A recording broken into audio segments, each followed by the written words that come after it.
The lion dance is an integral part of the Chinese culture and it is most commonly seen during Chinese New Year. In Chinese culture, it is believed that the lion is an auspicious animal and symbolizes power, wisdom, and superiority.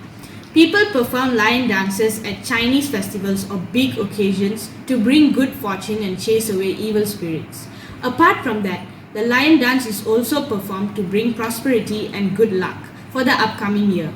The lion dance makes an appearance at important events, such as at the opening of a new business, to welcome important guests at auspicious celebrations and in competitions.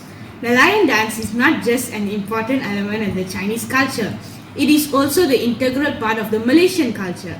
In conjunction with Tanarata International School's Chinese New Year and Valentine's Day Assembly, my brother Nitheeswar Visakan and I, Charanya Visakan, would like to perform a lion dance remix to usher the Year of Ox.